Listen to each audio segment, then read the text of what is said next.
and welcome back to this lovely Saturday. I say lovely, I have looked out the window, I didn't go outside and it's looking a bit grey, well it's black now, but very windy and very wet here in northern England, so I hope it's a little bit better where you are. But don't worry, shut the curtains, put the lamp on, turn the heating up a little bit and let's all sit down and do this craft along. So this is what you asked for. So just before Christmas, Becky and I did a show. I think it was over a weekend, or it might have been a softer side, but everyone was saying that they wanted play your crafts right and a craft along that was all sewing based. So we listened and they brought Becky and I back and we're bringing you now the craft along, the very first ever sewing craft along.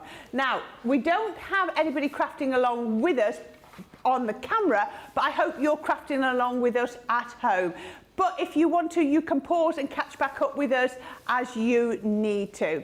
Now, the main thing that we are crafting along with is this wonderful bundle that you can see at the side of me here. Maybe you've already got it. Maybe you're thinking you're going to watch this craft along and think, yep, I think I want that. So this is our multimedia bag making die collection. Instead of being $89.97 or $104.85, you're going to get this today for £41.98 or $48.93. You're saving 30%. We've price matched it back to our sale January sale price, so that is brilliant. Look at 3 different bags for each one.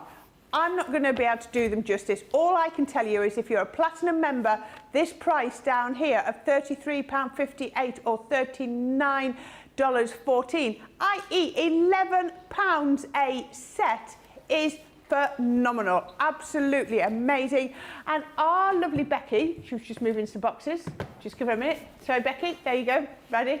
Our lovely Becky is going to tell you all about them and show you what we're going to make with the die set. I am.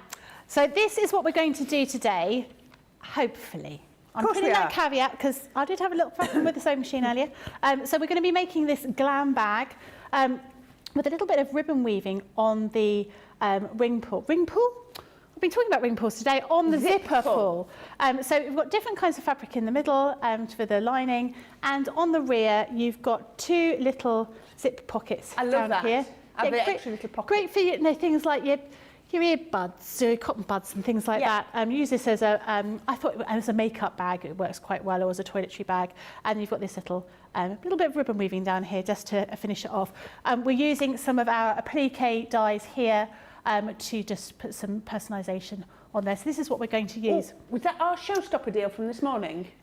It was yes, we had the applique deal with the alphabet, the applique alphabet. Right. Yeah, applique alphabet dies. So you see, we're just incorporating it all in. As much as we possibly can. As much as we can. Now we've got lots of you here with us, and I'm going to just keep those. I'm going to let Becky tell you what we need and get started, and then I'll start feeding in the comments, just because it's a sewing one and I think we need to get on as soon as we can. Hopefully you'll be able to watch along. So we do have our little recipe for all the bits and pieces that you're going to need in order to make this today. So you'll need our multimedia bag making die set, which is the perfect pouches, your applique dies, and I'm using uppercase alphabet, outer fabric, lining fabric. You need about a quarter, fat quarter for everything. So fat quarter of outer fabric, lining fabric, contrasting fabric, just need a little bit, and that's for making the actual applique words on the front. Medium weight interfacing, some wadding and batting, again a quarter of a fat quarter, bonder web, zips, a zip insertion tool if you happen to have one, but you don't need one, we can use a ruler for that if you don't have one. And then the other bits and pieces you need are your heat erasable fabric pens, your adhesive spray, some textile glue, low tack tape, your Gemini, your sewing machine with a standard and a zipper foot as well in order to make this.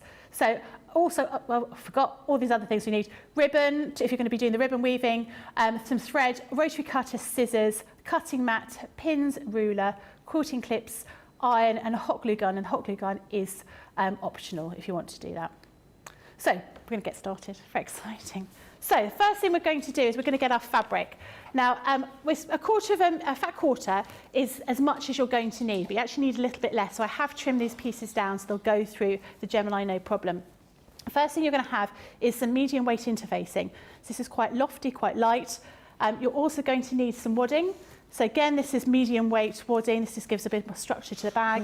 You've got your outer fabric here, and you've also got your lining fabric here.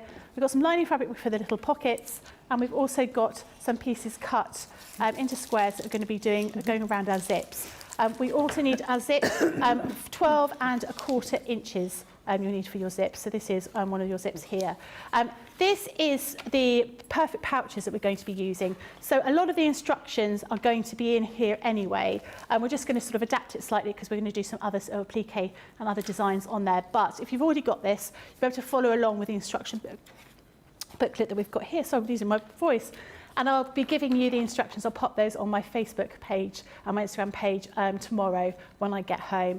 So all the instructions are in here anyway, and I've also done videos to show you how to put everything together if you get lost after you've watched this anyway.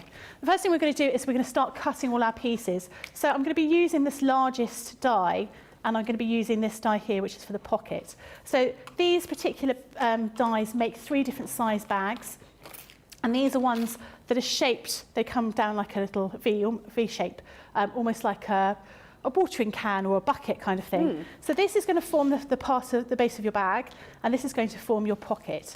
Now you only have the dies up to this point, and this is where you're going to put your fold of fabric.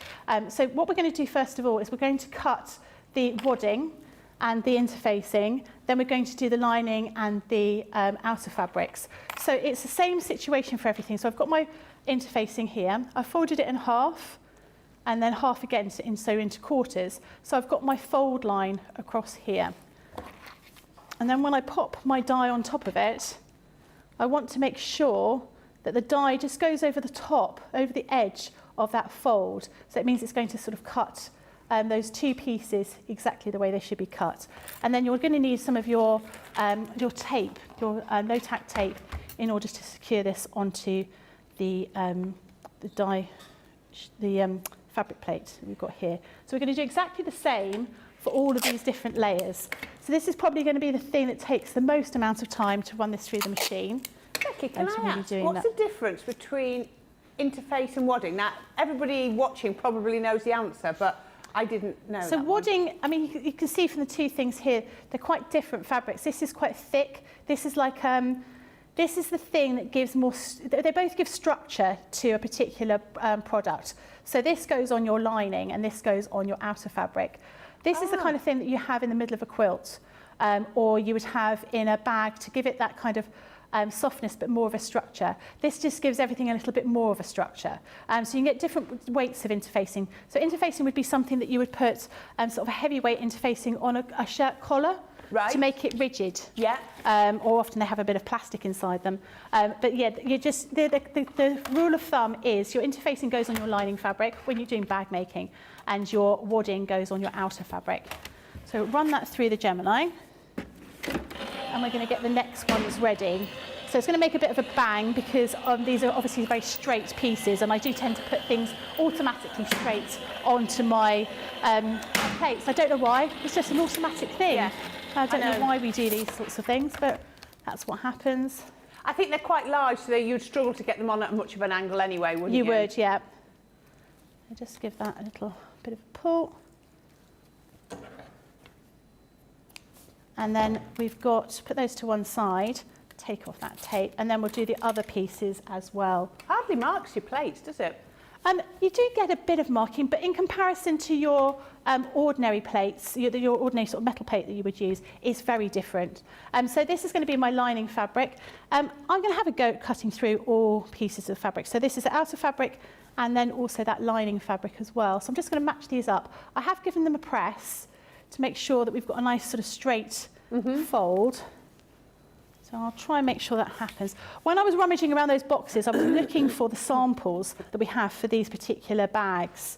But I didn't get a chance to get them out. But if you want to have a look at those, you can just message in. We can show you all the other samples of the bags in that collection, because there are 3 different types of bags and in 3 different sizes. So it offers really good value. So again, we're going to run that through the Gemini with our fabric plates. So there's 8 layers of fabric in that one. But you've already cut through 8 layers doing other things today, so... Yeah, it should be absolutely fine going through there. Now with the wadding, this is much thicker. I'm going to do 2 layers at a time. Well, basically it's 4 layers, so I'm going to do one at a time because they're quite thick. And this should cut through perfectly. I've got a bit of tape there. That's what's holding that together. We've got those bits. We've got there. loads of you joining us. We've got Alicia says good afternoon from Arkansas. We've got Katie Hartley says good evening everyone. Mary Pat 1000 good morning again everyone from Montana. This is the best week with all these sewing classes, love it. Eileen's Craft good afternoon everyone, so does Rosalind. Moira says hello, I don't have this set that I can find but I'll be doing the box pouch with the boho fabrics now, both on CC now. Stephanie says hello again Corrine and my Becky. I hope you enjoyed the break. I will watch the live as long as I can. My brother is here helping hubby with a few things, looking forward to tips and tricks. Yeah. So hopefully you get lots of those. So that's just Becky putting the last layers through. Mary Pat 1000 says cute, super cute bag. Rosalind says saving the video for later, which is what you can do. Liz says tuned in to watch and we'll make later. Even if you weren't, I think the point is watching it now and then making it afterwards is just such a really good way. Oh, brilliant. Sil Sparkly says, hi everyone, I got this pattern set last week and it was delivered yesterday. Oh. I mean, perfect timing if ever there was some. Coletta says, hello all from Kansas, loving the first soft craft along. Barbara McNeil says, hello Corrine, Becky and fellow sewers and crafters. I am so happy that I'm able to join this craft along as I want to get back into sewing again. And Rosalind says, I like that the day was pretty much focused on soft craft. Well, we thought we'd give you something a little bit different. You know, it's really nice to be able to do that. You know, like I say, Becky and I did a show before Christmas and it's what you were asking for. So they listened and this is what we've got. Exactly, and I think it's nice to try a new craft, and lots of people, you know, we're trying to sort of say to people, give it a whirl, try something new. I tried something new this week. I did paper craft for the first time on Crafters TV, which was quite exciting and quite nerve-wracking at the same time. So these are smaller pieces now, so these are going to be your pockets? These are going to be your pockets, yeah. So again, I'm using my lining fabric for these. Again, I folded over the fabric, so I've got 2 pieces here. I just want to make sure those folds are matching up. And then have that folding, just going over, just over the sort of tip of that fabric. Now you may find that it's not quite cut, that piece, because you've left it like that, for example, you've got a little space there. It doesn't matter, you just trim that off. But we're just going to put a little bit of tape there. I assume the mixed media dies are the same as regular papercraft die. You've got about a 1 millimetre gap from the end of your metal die to where the cutting blade is. So you always need to overhang by a little fraction. No, actually, it goes right to the edge. Oh, it goes right to the end? Right to the edge on slightly these different ones. than to papercraft dies, which always has just that fraction of a...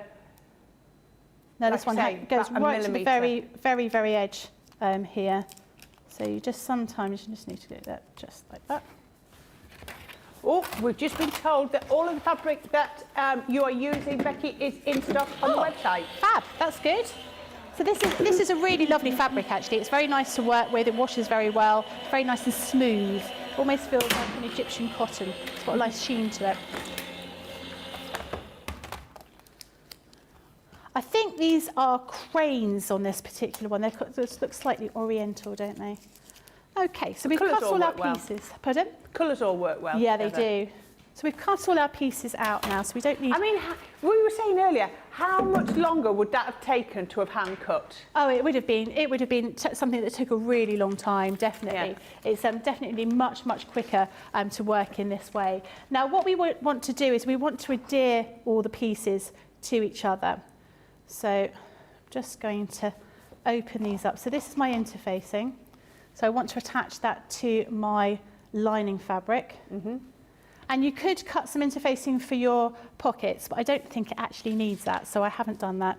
And then we've got wadding here, and that's going to be adhered to my outer pieces of fabric. I've got a couple of bits on my outer fabric that I just need to cut where it's gone over the edge. So just give me one moment while I trim those little pieces, just where the fold is, and I haven't quite cut it properly. I didn't have that right over the edge. So give me 2 seconds just to trim that.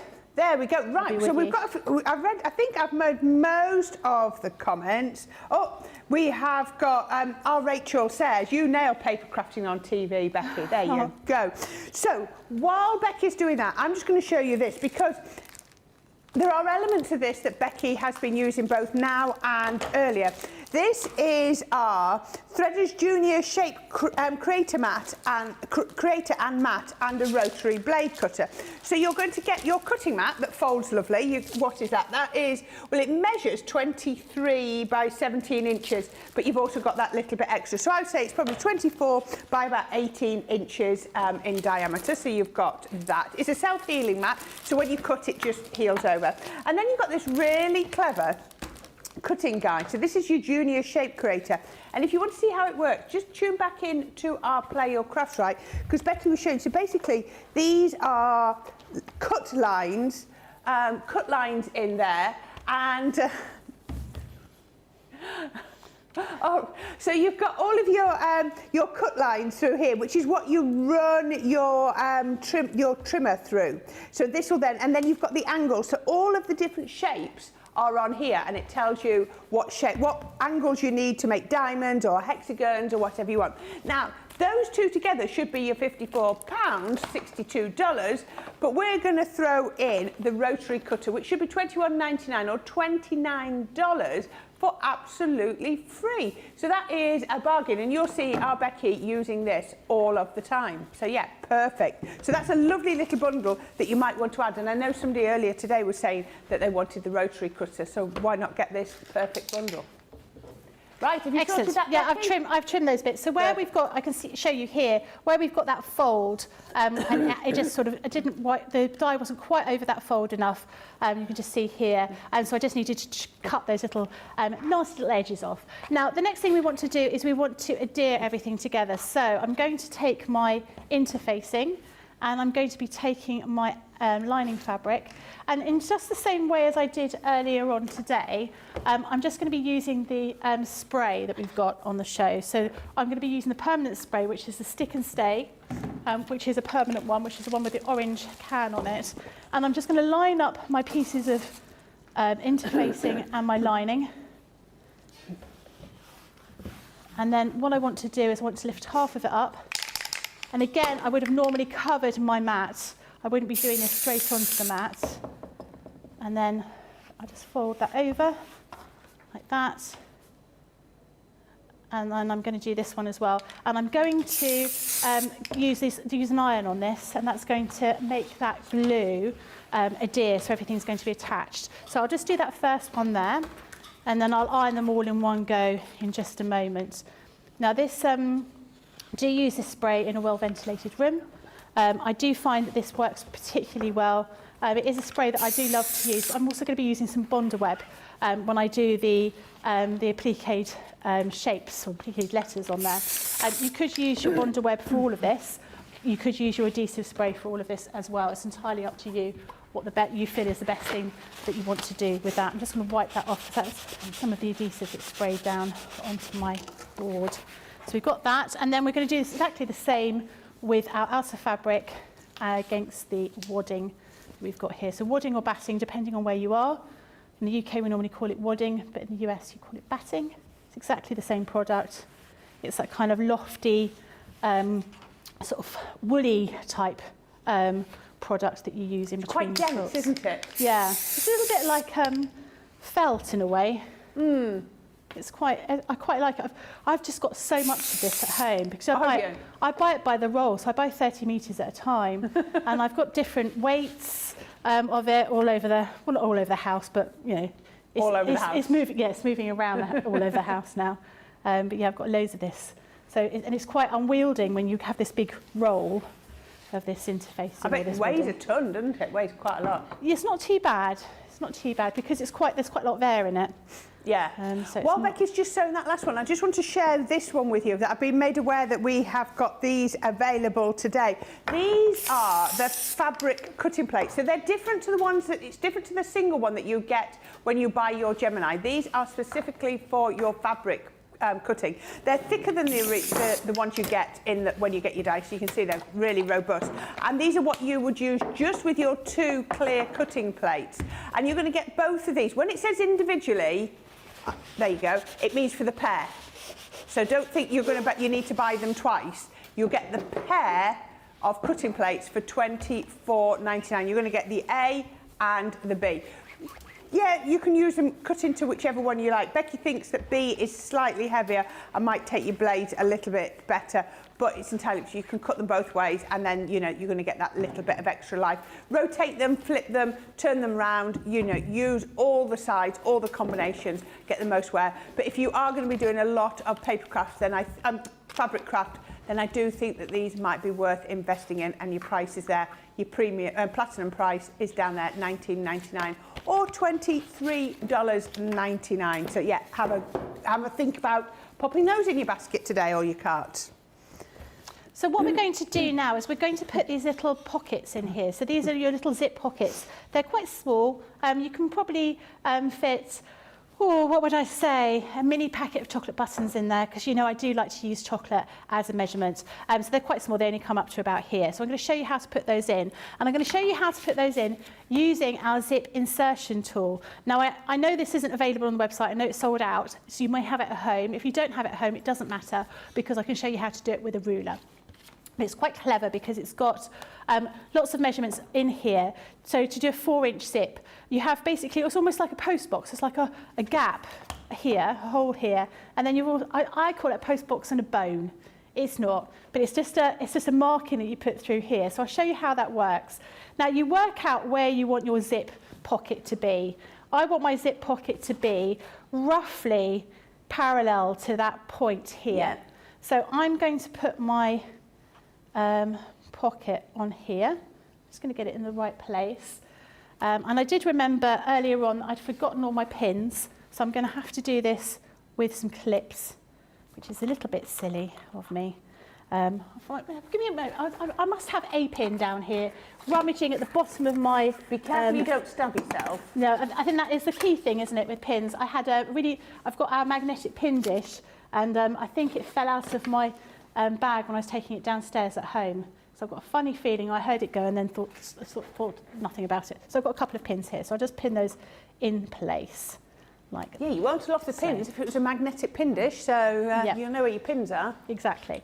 So we're going to turn this round this way, and I want to find that 4-inch zip place. Yeah. And I'm going to pop it in here. Now you can use these measurements. So you've got measurements at the top of here to measure, so everything's exactly where you want it to be.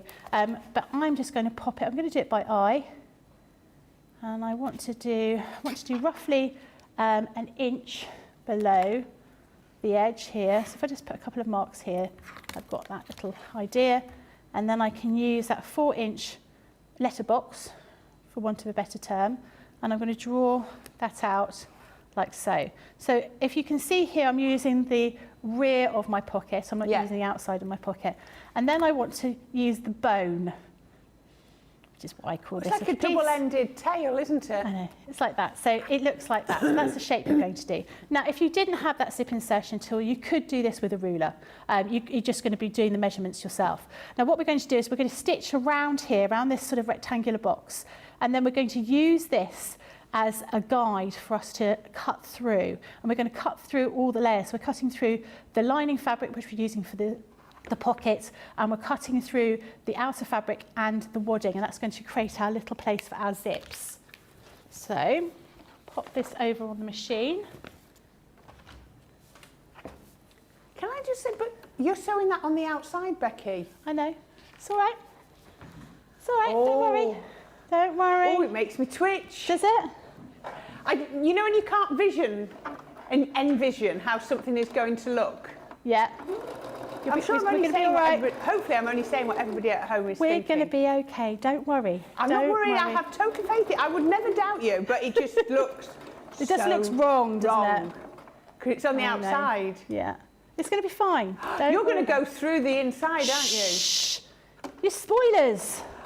Oh, it just came to me. I tell you what, I don't want you to watch a film before I do, because you're just going to give the ending away, aren't you? No.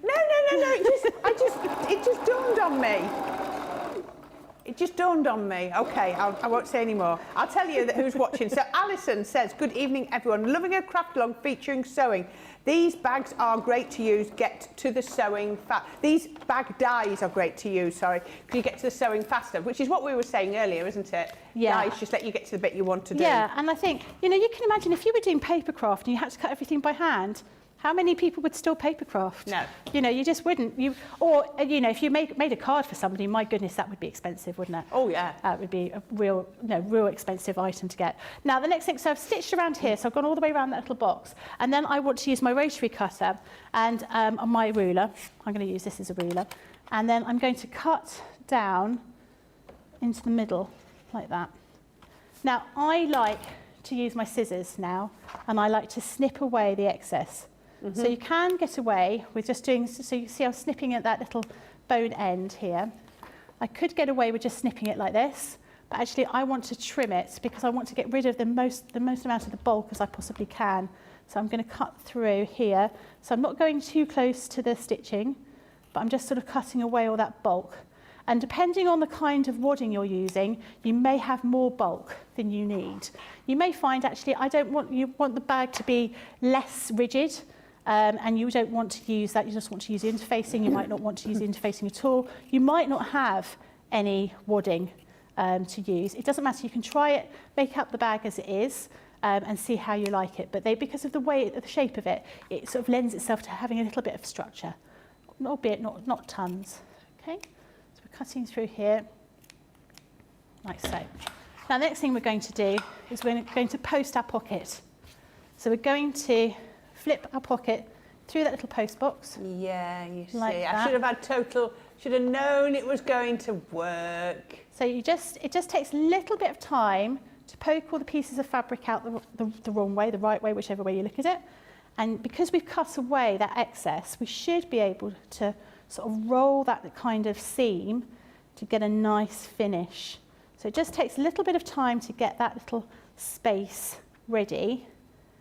And we're going to give it a good press to make sure it's all going to stay out like the way we want it to. So when we turn it around this way, you can see you've got a little edge to that. How and we're going to clever is that? We're going to pop a little zip inside there in just a moment. So we're just going to give that an mightily iron. Impressed. Are you? Yes. Doesn't take a lot, does it? Thank you. Thank you. But, I mean, for sewing, you have to have an iron with you, don't you? You do. And I've worked this one out. I have a little travel iron because it's small and takes up less space next to me. But I do keep going down to the kitchen to put the big iron on. And my husband always says, "Is it not time to put that ironing board away?" And I was like, "No, I've still got to iron something. I've still got a couple of things that I need to press." Yeah, it's really important for you to have a good iron.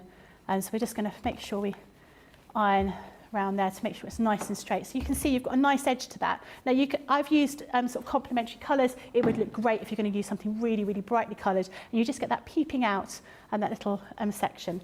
And we're going to do exactly the same on the other side as well to make that little gap. But I'm going to carry on doing the little zip here because if we do run out short of time, at least I've shown you one side of that. Now I'm going to be using some of my zips on the roll. So you were saying about earlier on, you were asking about the zips on the roll. Yes, I was fascinated by this. So we've got, I don't remember how much it is. Is it 10 metres? 5 metres of zips, and we've got 10 sliders on here. Ah, right, okay. So it's brilliant for bag making because you can just cut off as many pieces as you like and as many lengths as you like. So it makes it really easy. Now, I think anyone that's sewn before will know it's really difficult to get the zip in the right colour or the right size that you want. So this way you can have all those zips on a roll and you've always got the right size zip available. So what I'm doing now here, I'm getting rid of all of those sliders, just moving them out of the way. Yeah, because the last thing you want to do is cut them off and then have to try and rethread them back on. Oh, I really struggle with that. I know you can do it. And in fact, I was talking to Stuart Hillard, who does a lot of bag making, and he said, no, it's easy. And I was like, no, it's not for me. It's not easy for me at all. I find it really difficult, and I'm more inclined to cut a new one because it's a little bit easier. So I'm going to, that edge is a little bit wonky. I'm just going to trim that away. I've got plenty of zip. If you bought a Gemini machine today, you're going to get an extra bundle with it for free, which will include one 5-metre zip roll, zip on a roll or zip roll in black, which, you know, absolutely perfect. So I know Becky's using the white, but you're going to get the free black if you buy this today. So what we want to do is we want to secure the zip in here, and we're going to do that with stitching. And this is where you want to change your foot into your zipper foot. But I want it to stay put. So I'm going to use some of our textile glue, which you've seen me use earlier on, which I love. It's my favourite product, I have to say, because it's so good. I'm going to use a bit of textile glue along here just to secure it into place. You can use pins, but I find actually a little bit of glue goes a long way. To make sure everything is in place. So I'm just lining that up. You know, earlier when you were spraying your adhesive spray, yeah. Alison says she uses an old tea tray when she's using adhesive sprays, easily cleaned when finishing using the stick away. Oh, that's a good idea. Yeah, I use at home, I use some packaging, like a big, you know, when you've had all the Christmas presents arrive and you have clothing that comes, and it comes in one of those massive plastic bags, and then or a bin bag, and I just cut it so you've got a big surface area to be covered. I normally use something like that, or you could use one of those little spray boxes. I can say you can make your own spray station, can't you? Which basically a spray station is a posh name for half a cardboard box. I think we've got. Has Debbie got one? Did Liam make one for Debbie? I think. This thing called Brenda. Yes, Brenda. That's Brenda. Yeah. Where is Brenda? Okay. She's in Unit 3. Nothing ever comes back out of Unit 3. Well, that seems to be where I spend most of my time in Unit 3, where all the soft craft stuff is, or sort of all the samples, because we've got so many samples. Our design team makes some amazing items. How quick is it to change the feet over on your machine? So easy. Really quick. If you've got like one of those quick release things, it depends if you've got to change the shank. Over here, like when I was fiddling around with it earlier on, when I was changing to a free motion machine foot, they take a little bit more time. Right, I'm just going to stitch around the edge of this one here. So Alison's very disappointed that you didn't sing Zip on a Roll. Oh, okay. We'll do it in a minute. I'll do it after I've sewn this. Got loads of comments. So Rosalind says the corners are a big help when rounding corners on the shape creator. We showed you how to use that earlier by folding your fabric into quarters and putting it in the rounded corners. Absolutely brilliant. Such an amazing tool. And she also said, I'm hoping they bring more soft craft shows like today, especially the sew along. Oh, good. I'm glad you're liking it so far. Let's hope it doesn't go horribly wrong.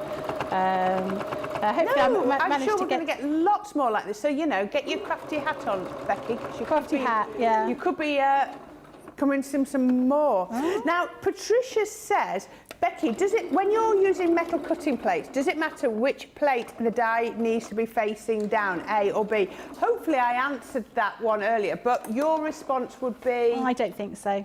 I think in the packaging it tells you to put B down first. I don't think it makes any difference. And in fact, I've ended up at some point having 2 A's or 2 B's together, and it's been absolutely fine. So I've stitched that together like this, just down here, so you can see that's gone in place. And I would do exactly the same on the other side as well. But before I do that, I want to sew up this pocket. So what I want to do is I want to fold it over like this, and then I'm going to use a couple of clips, maybe a couple of pins, depending on what I can find. Apparently Brenda's been missing since we moved into our new space. So she's obviously got left behind when we vacated Unit 3. Oh, isn't that sad? Oh, all alone. We might have to have a Brenda hunt. Send Liam over when they've not got HSN shows. Yeah, yeah. So we've got this folded over. Now what we want to do is I want to stitch this together. So this is going to necessitate a little bit of fiddling around, because I want to fold away this part of the bag and I want to stitch around here. So you're only sewing through the pocket, you're not sewing through the outer. Now what you don't want to do is try and do all 3 pieces in one go. It's too fiddly. Just do one side, and then take it off your machine and then fold the other side over and do it like that. Trust me, I've tried to do it the other way and I've ended up stitching it all together and having to repick it. So we're going to do this side first of all, then we're going to take it off the machine and then we would fold it round this way and do each side individually. So it's all about eliminating the bulk the best you can, isn't it? Yeah, that's absolutely right. So I'm going to need to change my foot again. Like so, and then just stitch along here. I do hope people are enjoying watching sewing, because it's I always think it's quite a nice activity, and I know some people are saying, oh, I don't like the time that it takes to sew. I think, you know, it's like anything. I mean, when you first start doing paper craft, it takes a long time to work out what you're doing. Inevitably, you put it through the machine incorrectly. You know, you've got the wrong sandwich. You know, you end up getting all sorts of sort of bits and pieces that aren't quite right. So I think it's like anything, any kind of project that you're doing, any kind of activity, takes a little bit of time to get used to it, doesn't it? It certainly does. Becky, Anne says, and I think you answered this one in an earlier show, so I'll just let you re-answer this one now. Does the glue build up on the needle of the machine? And if so, what's the best way to clean the needle? It doesn't. It doesn't. All I would say was, I was doing something with lots of curves in it around in the winter, and I had a lot of red fabric, and I put too much glue. I had loads of glue all over my hands. Make sure you wash your hands, maybe keep some wipes close to your hands so you don't have glue on your fingers. What I did find is I got a little bit of, it was almost sort of red on my feed dogs, just where I'd had this excess glue and the fluff from the fabric, and it just got stuck on the feed dogs. I just used a pin, I literally just poked all the stuff came out, so it doesn't stick to any kind of metal. So it's about using the glue sparingly, only use what you really need. Yeah, I would say don't be watching the TV while you're gluing things together. Yeah. Or using your sewing machine while you're watching TV. Those sorts of things are not the most sensible items to do. Oh, Rachel says one of her fails is she managed to make a bag and so some of the pins are used inside the layers. Oh no. Have you done that with quilting ever, or? No, I mean occasionally I've stitched over pins, which I hate, and I get quite frightened by it. And I have broken needles and I've had them sort of fly into my face over time. You know, I've not done that though. I think that's a little bit like a surgeon leaving some item in people after surgery. It happens, doesn't it? Yeah, I think I once stitched pins into a hem. Oh. I did double hem and I pinned one bit and then folded it over. And, yeah. That's one of those things, isn't it? Yeah. So we've just sewn that up now, that little pocket. And so you can see now you've got that little pocket in there and it's all secure, so you can fit coins or whatever inside there, no problem at all. You've broken that down into such easy chunks. I thought that was going to be so much more complicated. Well, I hope it's making sense for people. I do hope it's making sense for people. I'm going to do exactly the same on the other side. So it's exactly the same format. We're going to use your pocket. We're going to line everything up, and we're going to make sure that that works just as well. So where's my pocket? Just like that. And we're going to use this again. What a brilliant way to sort of reinforce what you're doing. By doing it twice, it really does help, doesn't it? Yeah, I hope so. I mean, I've made this thing now so many times. Have you? Yeah, I have. Is everybody going to be given? You're going to be handing out bags? Actually, the one I finish, or the one I've done, I've already promised to Brent, but I maybe the one I do today I can give to you, Nicola. But yeah. Will it? Nicola was saying we'll automatically win demo of the day. It does. That's very exciting. I like that. I might win demo of the week. Demo of the week. I think it's unlikely because Sarah's in tomorrow. Yeah, but I don't. Oh yes, you will be doing demos. Yeah, but she's doing HS. Oh, I don't know. So you can see here, I've drawn that box, that letter box, and I've drawn the bone in the middle. It's not called that, but that's what I'm calling it. And I'm going to stitch around the outside here again. Absolutely brilliant, thank you. So, Sil Sparkley says, for me, sewing is as hypnotic as colouring. You see, everybody, we all have our favourite crafts, don't we? Mary Pat 1000 says, I'm loving every minute and hope there are many, many more sew-alongs this year. There you go, lots and lots of hearts. Anne Fleming said, thank you for that answer. I will have to order some of the glue because using it for zippers is a fabulous hack as opposed to using pins. And then Rosalind says, Becky, I noticed you've just used your pinking shears. Does that help limit fabric fraying? Yeah, this fabric does fray a little. You know, you do get some fabrics that fray a little bit more than others. This does fray a little, and I just felt where it was fine round here, but where you have your pockets, because you've got quite a lot of movement where those pockets are, using the pinking shears just helps. And it also eliminates a bit of bulk as well, because I can trim it and make it all sort of nice and flat. So yeah, I would suggest, if you've got pinking shears, that's great. Or if you want to use your overlock or your serger on there, you can do. If you just want to leave it as it is, you absolutely can do. It's not really an issue. So we've got the stitched around here now, and we're going to use the ruler on here. Draw a line, cut a line with your rotary cutter, and then snip down to those points. So you can see where I'm following. But again, if you don't have this zip insertion tool, you know, and you're not able to get hold of it because they are out of stock, you can make do with a ruler, but it is quite useful because you've got all these different size shapes for different size zips on there, and it's all been thought about for you. So again, I'm going to trim away that excess. Michelle Parsons says, I am so glad Crafter's Companion heard our call for a sewing craft along. I too hope there are many more to come. And Sylvia Sparkley says, I was making a wash bag and sewed through the head of a big flower-headed pin. Oh no. That was interesting unpicking. Yeah. There you go. We've all done it. Yeah. It wouldn't be sewing if you didn't sew through something. As long as you don't sew through your finger, you're absolutely fine. So when I was at college, when I was at art college, it was the first thing I did on my first day. I sewed through my finger, and I had to go to A&E and have a tetanus jab. Yeah, it's quite embarrassing. Yeah. They obviously marked your name in the register as one to watch. Yeah, exactly. Watch this one. She sews through her finger. Yeah. No. And I think it was, you know, sort of nerves and using a different sewing machine, because I'd been so used to using sewing machines at home, and you know, obviously just probably not concentrating. I was probably flirting with a boy that was sitting next to me. I don't remember there being any boys in my textile classes. So we're going to post the pocket through like this. So we've got rid of that bulk. It's clever how it works, because you think it would all get tangled up. Yeah. In my logical mind, I'm like, well, it shouldn't work like that, because it shouldn't. And you do sort of think, hold on a minute, what on earth are you doing? It's all the wrong way round. It doesn't make any sense. But when you start putting it together, you're like, oh yeah, okay. And it makes a nice edge to your pocket.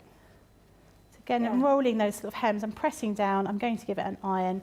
I just want to make sure we've got that all nice and straight. So we don't want too much of that lining fabric poking through, but we just want it's just a hint, isn't it? It's just a colour almost. Exactly. Yeah, and give it a bit of a press. And we're going to do exactly the same as we did before. Now, I would recommend when you do these pockets, you do one in total first of all before you do the other one.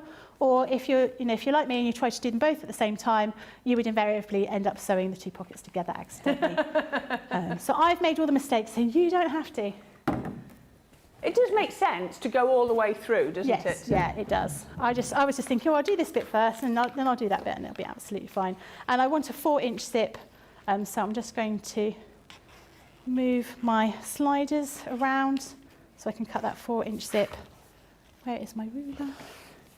Again, I'm using my zips on a roll, which are absolutely invaluable. I cannot tell you how good they are, and they're what they're called, Jamie. They're called zips on a roll, zips on a roll, zips on a roll, zips on a roll, zips on a roll. Hey! You didn't sing. I wonder why. I wonder why. I didn't know the words. Didn't know the words. You didn't know the words, yeah. No, that one was beyond me. Okay, so we're going to use our textile glue here. I'm going to give that a bit of a pull down. I bet if we checked after this show, one of our most purchased products after today's shows is going to be fabric glue. Do you reckon? I reckon, because I I've think used it a lot everybody today, has seen. I think people didn't realise just what you could be doing with your fabric glue. Yeah, you're trying to make those go the same way, aren't you? I am. That's right, yeah. Look at that attention to detail. Attention to detail. Yeah, the glue is brilliant, and use it for all sorts of different things. I definitely recommend, if you haven't got some, get some. Get some quick. Get some quick before it sells out. I don't think it's going to sell out, but I'm just saying, just get some quick. So don't say it's sold out. So again, I'm changing my foot to my zipper foot. You joke? We don't have huge quantities. Not like quantities of some things I've seen. I've just looked on our list. There's enough. There's more than enough for today, but there isn't masses. So Becky, order a couple next time you place an order. Is that dire? Okay. I'm halfway through all of my bottles, so I do need to make sure that I replace them. So I'm going to stitch around. You'll work out which one it is now. Yeah. And I accidentally glued it to my table or my mat. So stitch around here. What colour thread are you using? A white one? Yeah. So I'm not using the bright orange. No, I did make a point of making sure that I had cream thread because I thought it would look much better. So yeah, I'm just using cream thread. Now if I was making something at home, I'd probably spend a little bit of time matching up my threads. But because we're here, we don't really have enough time to change threads around. But actually, I think it works really well because this fabric does have quite a lot of white in it. It does, doesn't it? It works. I think it works absolutely fine. Now, if you're not using our zips on a roll and you're going to be using a metal zip, be really careful when you're stitching across the actual zip. Right. It's quite a tricky thing to do. Do you know the answer to this one? Do you know how many colours of zips on a roll we do? We do blue, black, cream and white. There you go. Perfect answer. Blue, black, cream and white. So navy blue or a bright blue? It's somewhere in the middle. Do I have any with me? No, I don't have any with me. I'd say it's, I don't know, it's somewhere in between. Right. It's not really dark navy that's almost blue, almost black. But it's not super bright. It's not like a royal blue. I don't know what you would term that colour, but it's somewhere in the middle, just to be really difficult. No, there we go. Mary Pat 1000, I'm guessing this is relevant to where she lives. Does fabric glue freeze during transport in the winter months? I think it says keep above 4... No, it doesn't say. I would say that if you live somewhere where things regularly freeze, it possibly will freeze. Whether it can be used again maybe once it's sort of melted, I don't know. It would be something that we'd probably have to speak to customer services about, I think. I mean, the only temperature it's got on there is about the fact that you can wash it up to 40 degrees. Right. I don't know the answer to that one. Sorry, we can maybe try and find out. I'm guessing, Mary Pat, that you live somewhere pretty cold. Pretty cold. Let me go back, see if I can see where she said hello from. Does Mary Pat live in Canada? Oh, Montana. Yeah. There you go. We have our ways of finding these things out. And Barbara McNeil says, Becky, I'm watching today, but will definitely re-watch this video while sewing this bag. Oh, you are an excellent teacher. Love the tips too. Oh, thank you very much. I think that's what people are loving today, is being all of the tips and hints and, little bits of know-hows and almost, for me, it's been breaking down the mystique, things that I think, that's not achievable. But actually, if you take your time, and go carefully, and be sensible, and make sure you pay attention to lining up your edges, or and I think that's the thing, isn't it? It's having a go. I think when we think about sewing, quite often we think about, I'm going to sew clothes. And sewing clothes is difficult. My mum is a costume designer, costume maker, prop maker, and so my mum can pretty much make anything. And even though she had, I don't know how many decades worth of experience, if someone said, you need to make a need to tailor this suit jacket. She's like, oh God, no, I hate it, because it's so fiddly. And I think sewing clothing can be really difficult. You can get some really nice, easy patterns, but sometimes when we think of sewing, that's what we think about, just sewing clothes. And sewing clothes can be a really tricky business. And you almost need a friend to help you fit things if you're going to be making clothes. Or if you're making clothes for children, I suppose it's a little bit different. But I would definitely think, making a bag, to get started, making a bag, making a cushion, having you go with our builder blocks, all those sorts of things. It makes sewing achievable for everybody, especially when you're using the build blocks or when you're using some of our dies, because everything's going to be cut out for you. And it doesn't make it too much of a difficult thing to get started in making. Yeah. And these bags are going to be great if you're going to be making these to sell. How easy is that going to be once you've started doing those? It's definitely going to be a great item to get started with. So there we've got that first part with those little zips in it. The next thing we're going to do is we're going to use our dies to create a little word here. We're going to have glam written on it. So that's actually the wrong way around. So this is the top and this is the bottom. Because I'm obviously looking at it from your point of view when you're above me. So we're going to get some of our little dies here, and we're going to write a word up here as we have applique dies in a moment. Right. So do that. I think we should just have a little quick break for everybody that is sewing along, just to catch up. And then we should take a break, and then so we shall watch a couple of videos. I'm sure it's going to be about our club Inspire. So we're going to leave you with this, just have a look at that while you all catch up, and then we'll come back to you and we'll get on with the next bit. Welcome to Crafters TV. With more than 35 hours of live shows each week, it's your home for all things craft. So, join our family of craft experts with live tutorials and demonstrations every day. We shine the spotlight on new and innovative crafting products here on Crafters TV.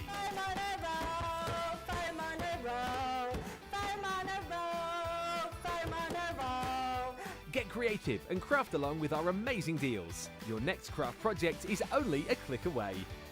Tune in live 7 days a week or watch on catch up at crafterscompanion.com, Facebook or our YouTube channel. You can chat to us, craft along and meet new friends in our online crafting community. You entertain us, you give us a community to talk, in the chat. That wouldn't happen without you guys. It's like Crafters Companion is magical. There's magic here. You all had time with each other! You're not through to boot camp. Get off! There's a show for every type of crafter, from first-time dabblers to full-time makers. So, stop what you're doing and enjoy the fun here on Crafters TV. Everyone backstage is amazing. You probably know this because we talk about them all the time, but I have to give a big shout out to Jake. From the minute he walks in the door, he has got the hugest smile, but he's just brilliant. He's always there, he's always on the ball, asking what, and they all are, but Jake is just, he's a cheeky little chappy, I think is why I like him. Constantly asking if we've got everything we need, fetching it for us if we need them. Everyone laughs at me because my main thing when Jake's in is, Jake! He gets me whatever I want, so if I need anything from the library, he goes, gets me it, we rummage through the boxes together, we make sure that I've got everything I need. And he always does it with a smile. Here at Crafters TV, it couldn't be easier to get your hands on the latest crafty must-haves. Leave the hard work to us while you shop from the comforts of your own living room. Head to the Crafters Companion website to see our full crafty range, or hit the Shop the Day button to see all the new and exciting products featuring on Crafters TV.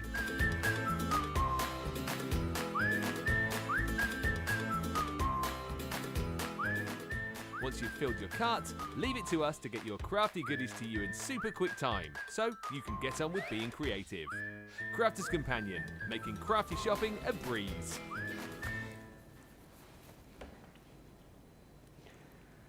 I think our Jamie was getting a bit worried then. I could hear the hysteria in his voice. You're back in 10. We were so talking. Well, I was busy talking about the Sunday lunches we have delivered from a local cafe up the road on a Sunday. And Jamie's like, I'm like, oh, you get this and you get this and this. And I can hear Jamie going, 10, 10, 5, 5. I'm like, it's fine, it's fine. He was really, really worried. We can have a really in-depth conversation about food and then just, we're back in it, aren't we? Yeah, we're back.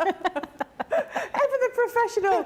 Now, Keely's saying, I'm loving your show. I'm a recent convert to Gemini cutting and loving it, although my bank balance doesn't think so. I think sometimes when you start the craft, it's amazing. You just need to stock up on all your basics, you know what I mean? So you've got your Gemini and then you'll go, oh, I've got that builder block, but I need to add this. So it's just about adding all the other bits in. So today we're doing a craft along. It's the first sew along. Craft along, sew along, first sew along that we've ever done. We're featuring on this multimedia bag making die set. So it's your perfect pouches, and each one is going to make 3 different size pouches. So they're the same. This set makes one shape, this makes a difference, and this makes a difference, but you're going to get the 3 sizes in each one. And Becky's showing us how to do. We're using this one here. We're using this one here, and Becky's put a couple of extra zips in to put a couple of pockets in and everything. I quite like this rounded one. I don't know. This one just opens up very, they're all really good. I've got some samples over here, so we can show those a little bit later, but that opens up really, really well. You can see what's inside. Yeah, loving those. So absolutely perfect. So Becky's made one side, she's put the zips in, she's cut out everything. That took, what, 3-4 minutes on her Gemini machine. That included her interface, her wadding, everything. And now we're ready to move on to the next bit. So I hope anybody that is sewing along, I do get the feeling that most people are watching to get the tips and are going to replay and make it again. That just feels to be, but then again, it could be that all of you that are crafting along, sewing along, you're too busy sewing and can't type to say, hey, I'm making it. So perhaps there are lots of you, hundreds of you sewing along with us, but you haven't got a free hand to type, I'm sewing with you. I don't know, maybe I'm just overthinking these things. Or maybe you're crying because you've got a temperamental sewing machine that's not helping. There we go. But there are lots and lots of you saying how much you're loving this. You're hoping that this is a regular occurrence going forward, and also how you're going to be watching this and sewing along later on to make these. So that is perfect. Right then, Becky, where are we up to? So now we're going to put some personalisation on them. Well, not really personalisation. I'm going to use the word glam because I think it's quite personalised, isn't it? So if you use CMR, then Nicola couldn't have that one, and I'd have to have it. I think Nicola asked first. Oh, when's your birthday, Corrine? April. Okay. I'll make you one for your birthday. Thank you. Right, so here we've got, these are our uppercase applique dies. These are multimedia applique dies. These are really strong, really thick pieces of fabric, a fabric metal. They're going to cut through multiple layers of fabric. Now, if you watched the earlier show, you saw me using these. I'm only going to be using 1 layer of fabric, and I'm going to be putting some bonder web on the back of it. And because of that, they're quite thin, so I'm going to run it through the Gemini twice to make sure I get a nice cut on that. But you can use them for all sorts of different things. You can use them for paper craft. They work really well with felt, with faux leather and all that kind of thing as well. So I've got my letters over here. 40% saving on those today. It's a great saving, and they're so useful. I use mine a lot. Did you hear that? I use mine a lot because lots of people like a little bit of personalisation, and it doesn't need to have loads. You know, you can just have somebody's initials on there. But the fact that you're able to use those for paper craft as well as for fabric, they'll cut leather as well. So if you're perhaps making a really nice bag and you want someone's initials in leather, you can cut them out of that, and you can then sort of whip stitch around the outside and create like a puffy leather, very expensive looking. Good for masculine. Yes, yeah. But you know, those kinds of things are quite expensive. If you buy them from a shop, like a Aspinall kind of shop, they are, you're talking of 30, 60, 100 pounds for something like that. Wow. You can make that quite easily. So bonder web. Bonder web is a paper which has got glue on one side. You put the piece of paper over the top of your fabric with the glue attached, or the glue face in the fabric, and then you run your iron over the top, and that will melt it. Then when you're ready to stick the piece of fabric somewhere else, you peel the paper backing off, and then it'll be have the glue onto the fabric, and you iron it again, and that will put everything in place. So I've just done a quick iron there to make that all adhere. Now what you do need to do is when you're using it, make sure that you let it cool in between. So at the moment, all you're going to do is give it a bit of a waft, and it will get nice nice and cool, but you don't want to try and peel the backing off before it's got cool, because otherwise it just won't peel off properly. So we're going to be using our letters. So glam is what I'm going to be doing, like that. I could put Nicola. Nicola's quite big. Is that G the wrong Nick, way around? would you rather I did Nick? That G, Sorry? is that not back to front? Okay, No. Does it look reversed? No, it's fine, because you're just looking at it upside down. Ah. So, Oh, let's I'm do looking Nick. at it upside down, am I? Sorry. N-I-C-K or N-I-C? She's not particular, is she? She is determined to have this one. You are not having this, Corrine. You are not having this. Corrine is not having it. Sin. Sin. There you go. Yeah, I'm going to do you one for your birthday. Your voice went so high there, Nicola. She's so poorly in the gallery, bless her. Or tomorrow evening, you are going to not have a voice left. You've got not 3 hours, you've got 7 hours of Sarah, have you not? Ah, so, yeah, right. Nicola's got 3 hours of Sarah and Johnny's got 4. There we go. Bless you. You're sharing the load. You can rest your voice. Bless you. You do sound like you need to have a nice sort of lie down in the warm with a blanket. Oh, and then she's in to do HSN. Oh my goodness, Yeah. we're going to be busy. Right, so I ran that through the machine twice, just because it's quite thin, and it's coming away fine, but you've just got where the adhesive is, it just needs to be pulled away a little bit like when you're doing your paper craft and you've got really intricate cuts. So we're just pulling that away to get that little design here. Now we just want to work out where we want to put this. So, what's your name? NCI. So work out where I want it to be. Now this bit down here, this bit's going to be folding in, so that creates that kind of shape like this here. So we don't want it too far down to there. So I think So you've got to centre it within that. Yeah, I mean, I'm just doing it by eye. I'm going to put everything out according to my. I'm going to look at the board that I've got here and see if I can make an idea. Start with the eye in the middle, and then like that. I think that looks about right. I prefer the end that way round. Don't know if it makes any difference. But now I just need to get rid of the paper on the back of this bonder web. So sometimes you can just fold it over at the corner, or you could just use a pin just to lift up that piece of paper. And then on the back of here, it's not sticky to the touch, but you will feel that you've got a little bit of You can feel glue the on there. texture rather than the adhesive. It feels quite smooth. It feels, you know, sort of Copydex kind of glue. That feels, you know, it's almost like I don't know what, almost like a silicone feel to it. It feels sort of smooth. And so we're just going to line that all up. Now, if you wanted to do this properly, of course you would be lining everything up like this, making sure it's all level. Use your plates, use whatever you've got to hand, just to make everything nice and straight. There you go, like that. And then this one over here, just fold that back, and I'll probably, if I just fold up that corner, it will come off. It's going to be a real mess behind my desk when I finish. So we get that all in place. And then when we're ready and we're happy with it, we are going to iron that all in place. I think you can change that over. She's been so cheeky about the mess. She is certainly not deserving of a bag. That's all I can say. You can't fight over the bag. She's saying, well, you can get the sweeping brush at the end. I think, Nicola, if you want that bag, you can sweep the floor.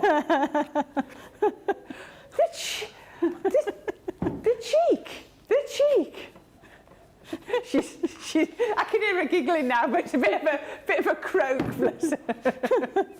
Right, so we've done that there. It is a real mess around here. I am really sorry, but I'm probably not going to clear it up. I'm probably not going to clear it up. Probably not. Is it not on your job description? No, it doesn't say anything about clearing up. I wouldn't have taken the job if I knew how to clear up.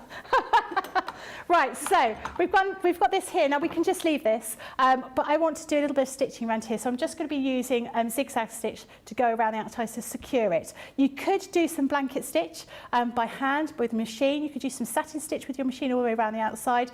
That takes too long for this demo. So all I'm going to do here is I'm just going to do, I think on my sample, I just did a bit one up the middle. It was like... Actually, I didn't do zigzag. I just did straight stitch. With my machine around the letters in the middle. So that's exactly what I'm going to do for this here. I'm really glad I didn't have to do an S because that would have been really tricky doing all those curves. And, you know, just to see is fine to do around with this stitching with the machine. So I'm just going to be using my normal foot with my sewing machine. I'm just going to move everything around slightly. So I'm sort of starting the wrong way effectively so I can go, it's almost like you're writing that, the letters. So I'm just going to do, I'm going to do slightly longer stitch and make it look, you know, you could do this in a different fabric. You're all laughing at us teasing about the bag. I know it's Nicola's bag, but I can't just give the bag to her. I've got to make her work for the bag. But if it wins demo of the week, she's not got it anyway. She doesn't get it anyway. No. No. In your memory. Are you leaving us, are you, Nicola?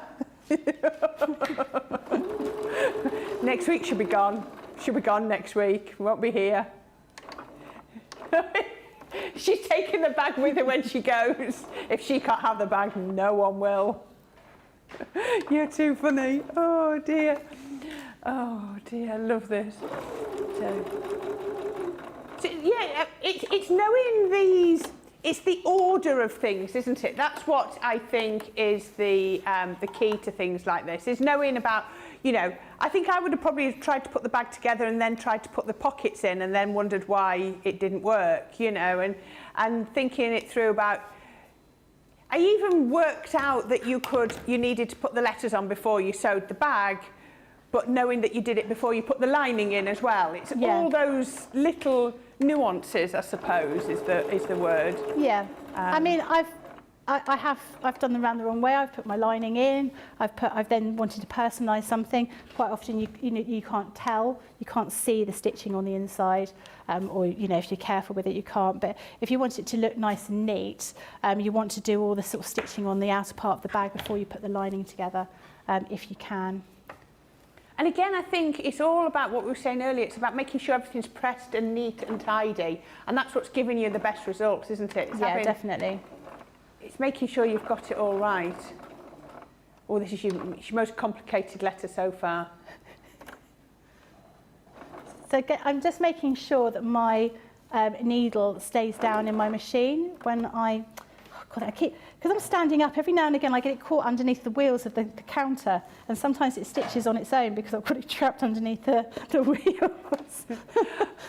All I can say is if you are sewing at home, please do it sitting down. Yeah. Yeah, not on a wheeled table that's likely to go across the room. Oh dear. I don't think I would want to sew standing up. I mean, my sewing is so limited. Yeah, definitely sitting down where you can concentrate and you've got that control. I am always in awe of any sewing show that I see where they, you talk about Stuart, I've seen Stuart, he can sew standing up, and it's definitely a skill. I think we've all got used to it now, because quite often when you sew on TV, you have to do it standing up, and occasionally you might work somewhere where they do put you, sit you down, but it's not very often. So you do have to sort of get used to it. Right, so now we've done our two outer pieces of our bag, and then now we want to put the zip together. So we've got, where's my zip? There it is. I've got my zip. Oh, you're not using your zip on a roll? I've already trimmed my zip on a roll, and then I've got these two pieces at 2.5 inches square. I want to fold those in half, and then I want to fold those raw edges to that halfway point again, and then fold it over. And that's going to create a little tab end to go on the sewing on the zip. So it means that when you sew your everything together, you're not going to see all of the workings of the zip. You're going to have a nice end to it. And so I'm just going to pop that here, and I'm going to sew across on that zip. Michelle and Carol have both commented that they like the chat between us. Please believe it is all friendly banter. It really is. So isn't they're going to be fighting in the car park later. Oh no, it's too cold. I want to get in my car and go. Oh no. Lillian says, hi Becky, Corrine and Rachel, just back from food shopping, so I'm a tad late. Good to find you still here. Of course we are, and you can watch again if you want to craft along. And Dorothy says, hi, I'm from Texas. I've been cleaning and listening. You two are too funny. It's the weekend, we can get away with all sorts. Right, I haven't read all the questions through, but I've got a question for you, Becky. Oh, yeah. So, from Anne. Hiya, Corrine and Becky. Question, can the threader's fabric coat, one word, be used on just the back of a fabric to keep it from fraying? Also, will it stiffen it up as well? Thank you. Yes. But really, fabric coat is a product that really to make it waterproof. Right. But yes, so I mean, if you're going to be making this as a toiletry bag, I would put fabric coats on here. You probably wouldn't need to use your interfacing because you could put a couple of layers on here. So you need to put in layers and let them dry. And I think it's up to 4 or 5 layers. The last layer you need to leave for 24 hours, and then it becomes completely waterproof. So that'd be really good for you to have that as your inside part of your bag. Right. And that would lend structure because it would be more rigid. So it's a spray, is it? Sorry. No, it's not. It's a gloopy. Shall I show you? I've got it here. It's a kind of gloopy gloopy goo. Is what You're I'm really call it. selling it to us here, aren't you? You're really selling It's so it. clever, and in fact, I had some samples of it, but I've taken them back to the warehouse. It comes off. You can see here. It's kind of a viscousy kind of liquid, and all you do is you just dollop it onto the fabric, and then you would use a piece of card or a credit card or a store card or something like that, and you just want to rub that over the fabric, and you want to totally sort of saturate the fabric with the fabric coat, and then you leave it to dry, and then you put another couple of layers on it, and it's almost like coating it in a kind of plastic, but you just want to make sure it just soaks into the fabric. It's great stuff. It's really, really clever. We've got a sample with a little girl's waterproof jacket. So you could use any kind of fabric, you spray water on it, it just rolls off. Oh, excellent. Really fantastic stuff. So yeah, it would be really good for using on the lining of this particularly. And doesn't wash off? Doesn't wash off, no. Especially if you've I take it, you said last coat's 24 hours. Yeah, if you want it, you want it totally waterproof. You can use it for, if you just want something lightly waterproof. But it's great for things like, if you want some, like a tablecloth to have out in the garden, and you can't find any like oilcloth that you like the fabric of, or maybe you've got fabric that you've already made your cushions out of it. You can just use any fabric, and you've got it ready made for you. Brilliant. Waterproof There you item, go. so it's really And good. I hope that answered your questions. Keep them coming through. We're here. If we can answer your questions, we certainly shall. So now I've just trimmed the edges of those, so just finished off those little tabs. Now it's a question of assembling your bag. So what we want to do is we want to have an outer piece of bag, and then we want to put our zip, and then we want to sandwich the lining fabric. So we want the lining facing down. So we're going to stitch along here. But guess what I'm going to be using? I'm going to be using some glue, because it's going to help everything stay in place. Now, actually, what I've done is I've made my zip a tiny bit smaller than my actual bag, and I've done that deliberately because I found it finishes it off better. I just sort of liked the way that worked. So I'm going to pop that like I love those little so. stoppers. Because it's a zip on a roll, it's not going to unzip.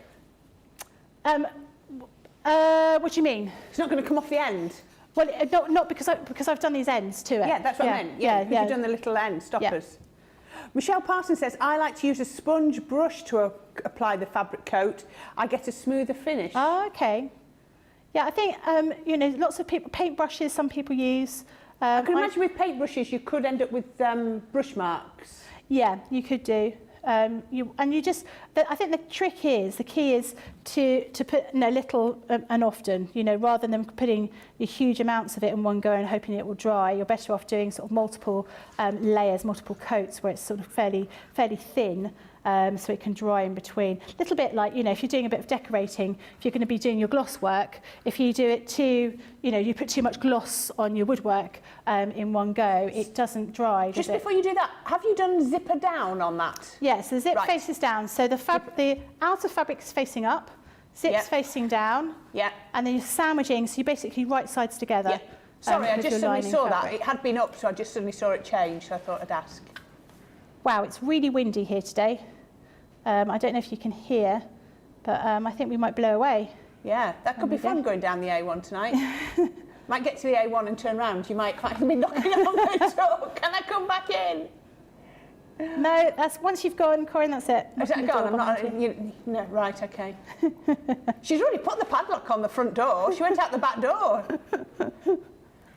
I can't get in with my key anymore. No, that's it. You had it. So we've just put some glue there, and then we're going to yet again change the foot on my sewing machine. How many times? Maybe that should be a quiz. How many times in a show do I change my foot on my machine? What are you going to now? I've now got my zipper foot zipper because I'm foot? going to be sewing around that zipper. So I'm going to stitch along here, and my pull is down here. So when I get to that pull, I may find that I need to lift up my foot and just wiggle that zip a little bit further up. But we'll see. We'll see how we go. And like you were saying earlier, that's really not going to do any damage to your machine, having the glue through there, because as Becky used it so sparingly, it's virtually dry as soon as you hit it, and it's just holding all those layers together. It stops. What I found, what you might find is when you sew zips onto fabric, sometimes the fabric sort of almost grows. So whilst you would have measured your zip, your fabric, you know, it just doesn't seem to fit. You don't get that when you use the glue. Right. So I've got to my zipper pull, and I want to move it out the way. I'm going to leave my my needle down, and I'm going to lift up my foot, and that's going to allow me a little bit of space to move that zipper just out of the way. That's like that, and I'll carry on. So basically, the foot was hitting against it then, and just. Sometimes it just knocks, and sometimes you just want to move it out the way. It depends on your machine, how you put it together. I find it works better for me to do that. So now I'm going to fold this out, and then that folds over like this.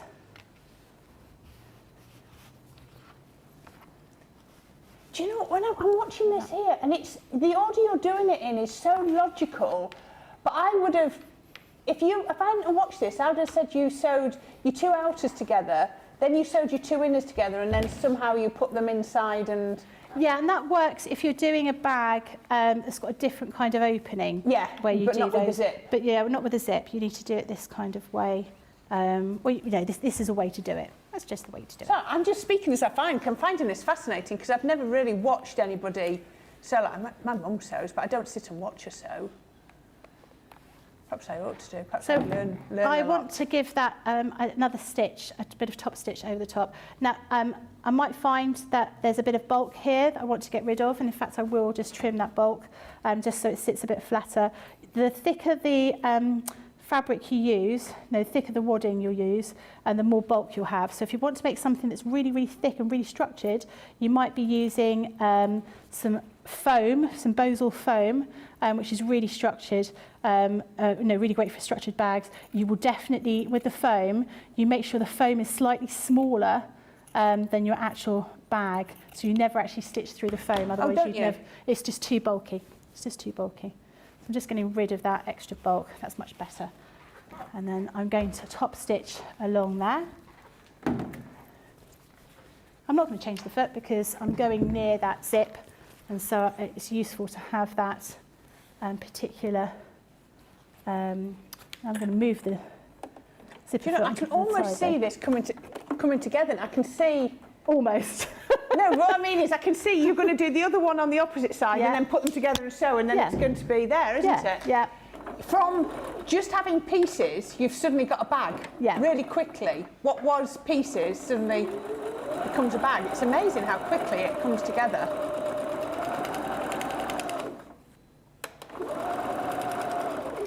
So here, when I've got that zipper pull, it's far out the way, so I don't need to worry about moving that out the way on that Yeah. zipper. Sometimes when you're doing it and you can't actually see, because you've got the extra sort of bulk, it's easier to do it the way that I did earlier. So So we're now going to do the other side. Again, we want this piece facing upwards. I want that zip facing down, like that, so it's facing the wrong way.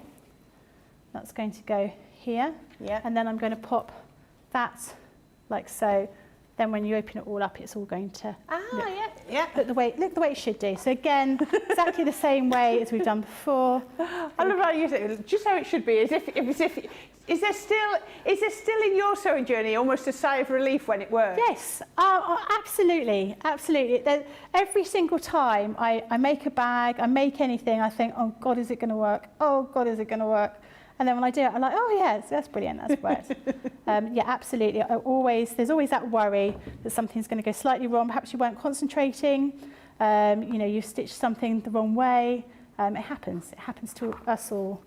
And when you're really pleased, you take it down to Tim and go, look what I've made, and he goes, yeah, oh yeah, yeah, another bag. Yeah.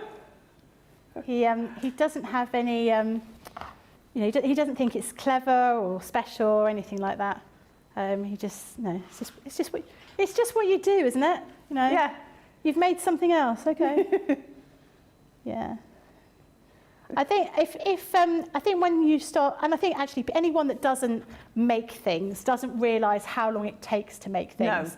No. So I've told this story before. We had some friends that were getting married, or got married. I went to Gretna Green, didn't tell anybody they were getting married, and it was all a bit of a surprise for everybody. And they said, oh, we're having a party. And my husband said, oh, you know, we need to get you a present. They were like, no, we don't need a present. Did you know they were married by this time, they're having a party? Yeah, there was a wedding party they were going to be having, you know, like because they didn't have anybody to the wedding. It was just a sort of delayed party.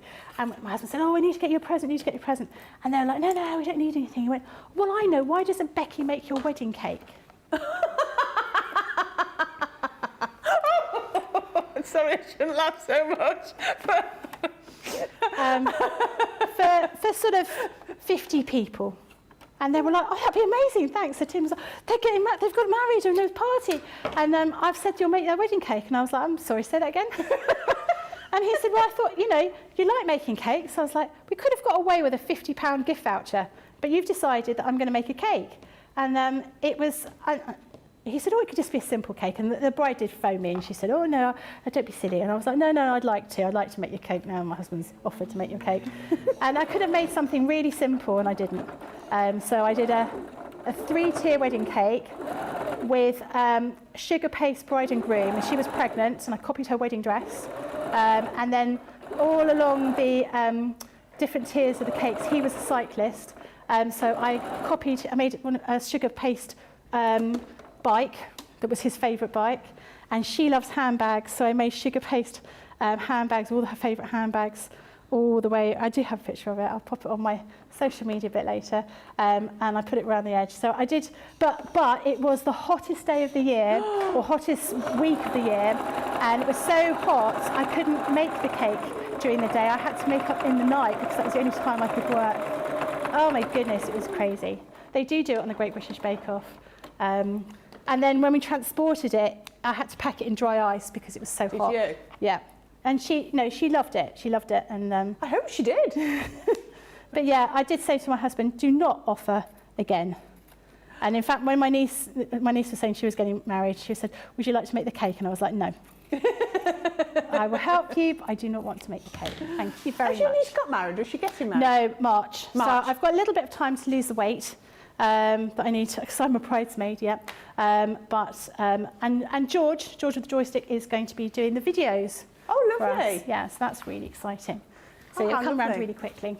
So now I'm just going to top stitch again. So I'm going to iron that out. So you can see it's coming together now. We've got loads of time, as long as the sewing machine doesn't play up. So I'm just going to... We've got loads of comments coming in, so our Rachel is entranced as well, I think, because she wanted to craft along with you, did Rachel, but she decided that she couldn't craft along and type all the comments in. Anne says, thank you for your input. Anne was the one that asked about the fabric coat. I think it answered my question. I make ornaments with straight clothespins for tree branches, dressed as Santa, kings, jesters, etc., and I need no fray fabric for the cut pieces. Oh, we need to see a picture of this. Yes. Because they sound fascinating. So the clothespins, we know there's clothes pegs. Oh, right, yeah. Yeah, clothes pegs. Yeah, So the ones with the little round for the heads, and then the two prongs will be the legs. And she makes them as Santas and kings and jesters. That sounds absolutely amazing, Anne. And yes, we'd love to see some pictures, please. I'll be re-watching this zip portion for so many projects. Awesome job, Becky, says Moira. And she also says, I have the fabric glue but haven't used it yet. Nice to see it in use. And she told me how to pronounce her name, and I think I'm doing it wrong again. And I apologise. As somebody who gets her name pronounced wrong all the time, I'm so sorry. It might be Mariah. I never pronounce your name right. Oh, don't worry. And I don't know why. Well, I do know why. We were saying, yeah, she calls me, you call me Debbie. Actually, it's fine. It doesn't matter, does it? Right, so I've top stitched over here. Yeah, at least I'm not calling you Brian or something like that. Brain. Oh dear. Oh, we've had a laugh today. So now we're going to start putting the bag actually together, sort of finishing it off. So what I want to do is I want to open this zip. You can't do this with the zip closed. Trust me, I've tried. And it doesn't work. Now what we're going to do is we want to put the outer parts together, and we want to put the lining parts together, and we want to stitch around the outside, but we don't want to do these little corners. We're going to do those corners in a moment, and we want to leave a gap here to turn everything through. So because I forget, because I will be chatting and not concentrating, I'm going to mark here that I don't want to sew in that little gap. So I'm literally just going to sew those little pieces down here. We're going to sew around here. Don't do these little right angle sections out of each side. And we want to do both sides. You may find you don't want to do the whole of this side in one go. You might want to just do it one piece at a time so you can move everything out of the way if you've got quite a long zip on there. It's entirely up to you. But because I've made my zip a little bit smaller than my actual bag, I should be okay to stitch all the way across here. So I'm going to go ahead and pin it and clip it all together so before I sew it. Clips, clips, clips.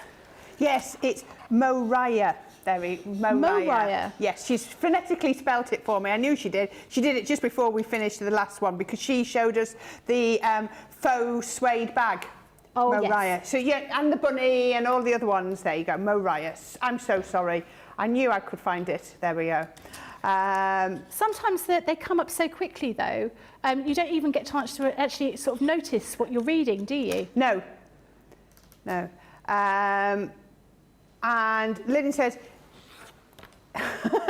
in reference to herself, I've just read the comment, this is about herself, she's not saying it about anybody else. She says, weight put on is for life, not just for Christmas. There you go, Becky. Yeah, I don't want to be like that. I want to be the size I was when the first time I thought I was fat.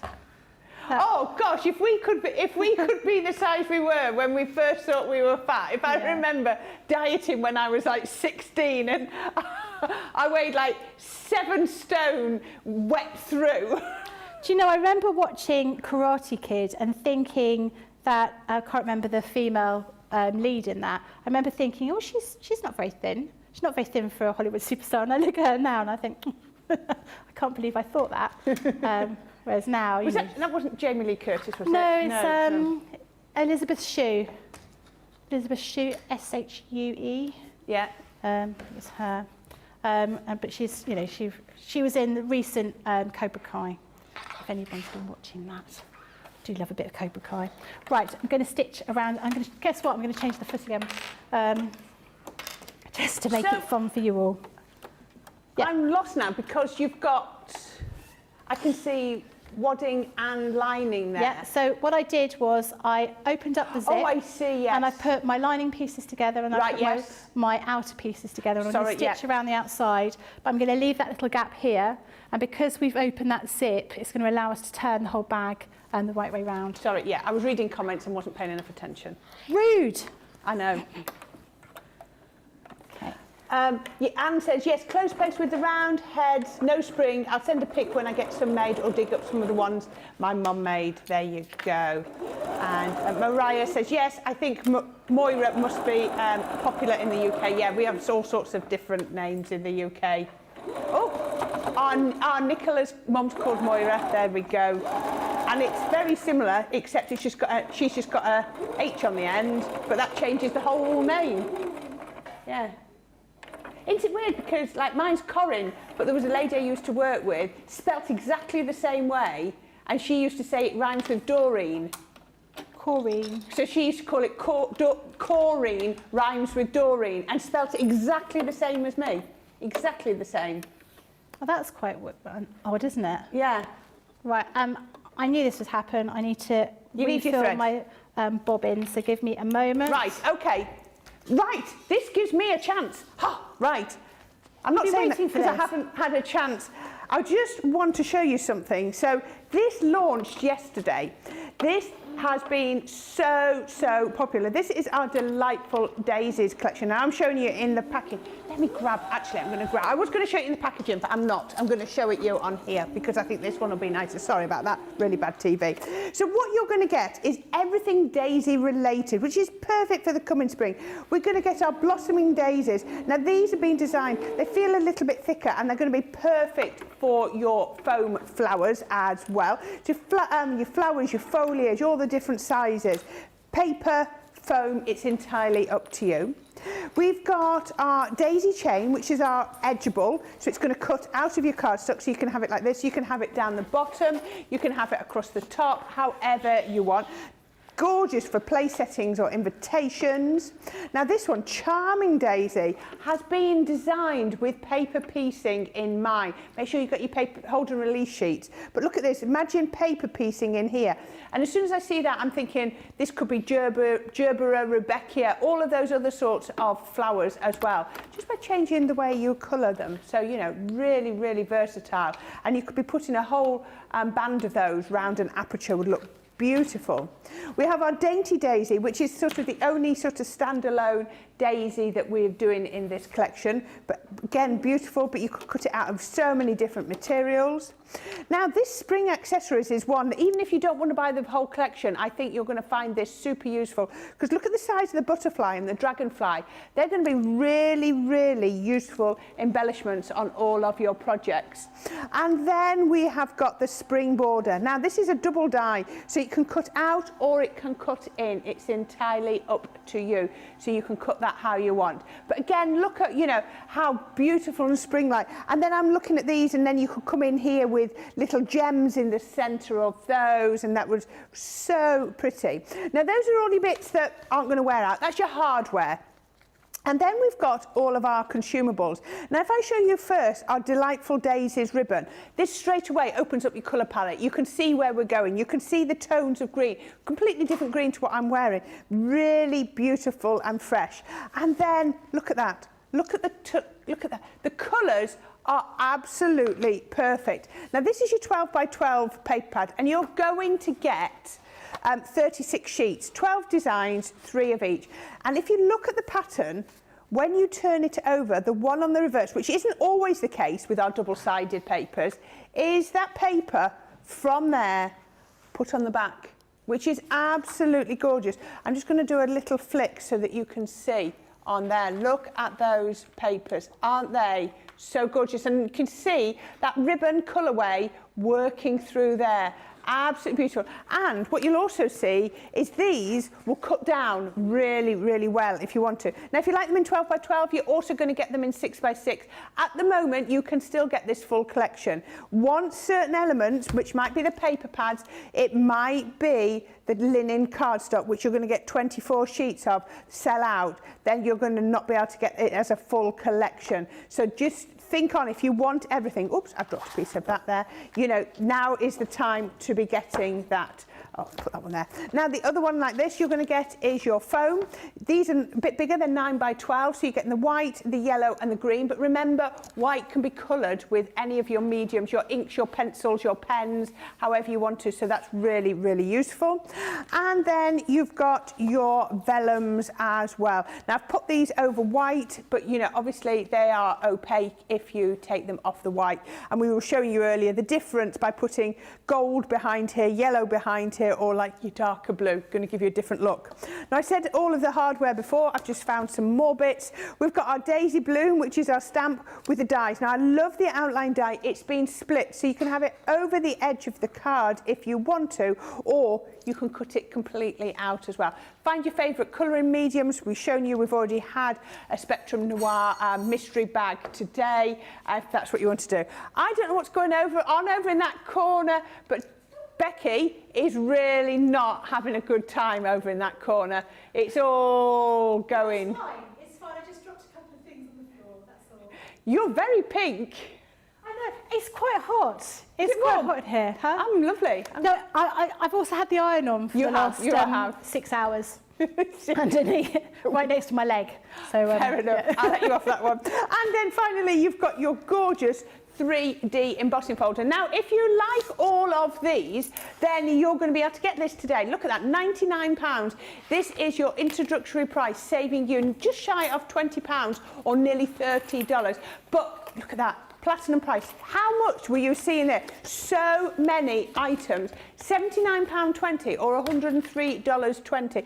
Now, I know that might be a considered investment, but what you're getting is excellent value for money because you're getting so much in there.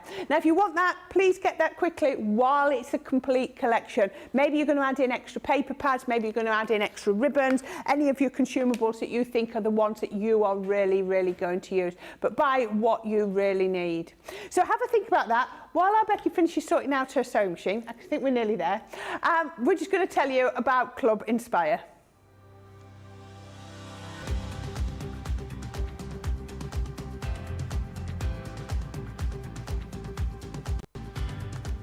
Welcome to Club Inspire, the crafters' companion community where you can feed your crafty obsession. Join our fantastic loyalty club today and receive 20% of your first order. We'll also give you 250 points to help get you started.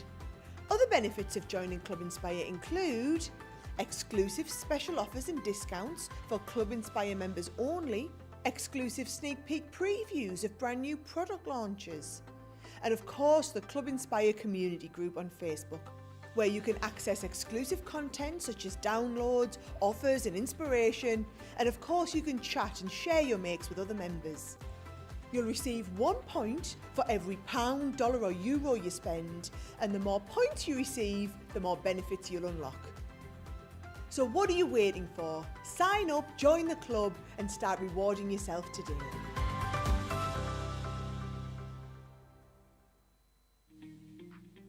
Our craft experts come from all over the UK to HQ up in the northeast, and here they are telling you a little bit about where they're from and what it's famous for. So I'm from a beautiful town called Carnoustie. So many people may recognise the town as a golfing town, famous golfing town. We get lots of big golfing events. I can't say that I'm a golfer myself, but we do get a lot of the celebs, golfers, musicians, actors, all of these turning up at the town. For those that aren't into golfing, what I would tend to say is it's sandwiched in between Arbroath and Dundee, so we are quite far up. I love my town, I love where I am now. However, I will say one of the main things that I miss about my hometown, apart from my family and friends of course, have to say that, otherwise they're going to watch this and be like, where's our mention? It is of course the beach. You know, we're right on the River Tay, we've got the gorgeous beach, the sand and the sea. It's absolutely beautiful. It's the one thing that I always make a beeline for as soon as I arrive back home for a little visit. I was brought up in Colnbrick, which is a little village near Slough, so it's not very exciting, but we do have the third oldest pub in the whole of the UK there, and it's where the Cox's Pippin apple was first invented or first discovered. But I moved to Chiswick in West London about 25 years ago, and I've lived there ever since, and I love it. It's full of, I wouldn't necessarily say celebrities, but TV stars, so it's quite good for celebrity spotting when you're having a cocktail on the high road. Here at Crafters TV, it couldn't be easier to get social with us. Whether you're watching on Facebook or YouTube, on your TV or tablet, you can get so close to the action, it's like you're in the studio with us. You can ask questions about products or crafty techniques. Get hints and tips from our expert demonstrators. Plus, share pictures of your crafty makes with our amazing community. Crafters TV, getting you closer to the crafty action.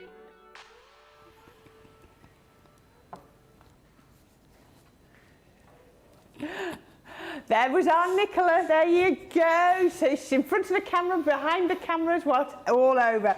So we've had some more comments. We've got, she's not like a bad smellies.